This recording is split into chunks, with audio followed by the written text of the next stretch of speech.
পরিবারকে সোজা করে যে রাখে সে হচ্ছে কলিজার টুকরা বাবা। ঠিক কিনা জোরে বলেন? সুতরাং আপনি যাই করেন, আপনি যত বাহাদুরি করেন, বাপ বাপই হয়। কারণ বাপের উপরে ভর করে পা থেকে মাথা পর্যন্ত তুমি দাঁড়িয়ে আছো। ঠিক কিনা বলেন? বুঝতে পেরেছেন বাবা কেন পিছনে থাকে? কেন থাকে? বাবা কি পুরা পরিবারের মেরুদণ্ড। আর মেরুদণ্ড কই থাকে? আপনি যত কিছুই করেন, যত ভারী নেন, ভারী বোঝাটা কিসে পড়ে? মেরুদণ্ডে পড়ে। আপনার কষ্ট পেলেই মেরুদণ্ডই বাঁকা হয়, আপনার কিছু হলেই মেরুদণ্ডেই আঘাত পড়ে। সুতরাং বাবা হচ্ছেন একটা পরিবারের মেরুদণ্ড। সুতরাং মেরুদণ্ড যদি ঠিক করে রাখতে পারেন, সঠিক দাঁড়াতে পারবেন। মেরুদণ্ড যদি ধ্বংস করে দেন, পুরা বডি ঠিক থাকবে না।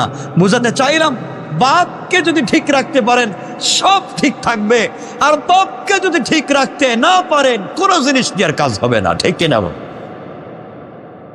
বাপকে সম্মান করতে শিখো, বাপকে ভালোবাসতে শিখো। এজন্য সম্ভবত এই কারণে আল্লাহ তাআলা বাপকে পিছনে রাখছেন, ওরা মেরুদণ্ড বানায় রাখছেন। বুঝাতে চাইলাম। সুতরাং আল্লাহর ওয়াস্তে বাপকে ভালোবাসতে শিখুন, সময় দিন। যার বাপ আছে সে জানে, যার বাপ নাই সে বুঝে কি ব্যথা, কি কষ্ট। সুতরাং আল্লাহকে ওয়াস্তে পৃথিবীতে চলবার পথে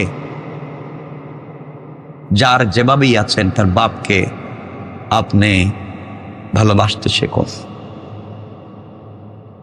আপনার জন্যে, আপনার ফিউচারের জন্যে, আপনার ভবিষ্যতের জন্যে সব দুনিয়ার সম্পত্তি যে রেখে যায় সে হচ্ছে আপনার বাবা।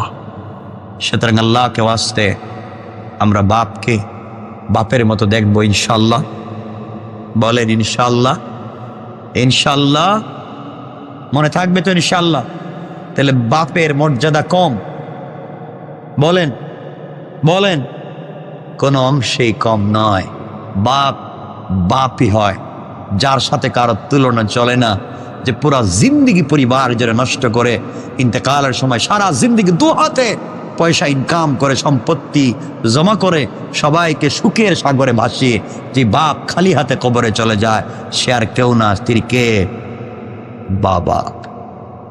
এই জন্য আল্লাহর ওয়াস্তে সন্তান যারা আছো, বাবার সঙ্গে খারাপ ব্যবহার করবা না। আল্লাহর ওয়াস্তে বাবার সঙ্গে উত্তম আচরণ করবা।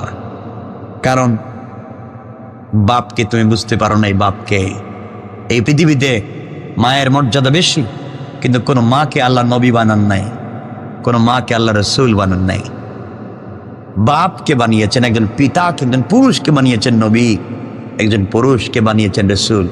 এই জন্য এই পৃথিবীতে মেরুদণ্ডের মতো সোজা হয়ে দাঁড়াবার শক্তি আছে বাবার। কার? মনে থাকবে তো ইনশাল্লাহ? আমরা অনেক সময় রাগ করে ফেলি, আফসোস হয়। বাপ যাদের নাই তাদের তো রাগ করবার জায়গা না, তাদের চাওয়ার কোনো জায়গা নেই, কষ্ট পেলে বলবার জায়গা নেই। দুঃখ পেয়েছে, মনের অজান্তে কষ্ট হচ্ছে, কার কাছে বলবে? কে বুঝবে? এই জন্য আল্লাহ আমাদের সবাইকে কবুল করো। আল্লাহুম্মা আমিন। রব্বানা যালামনা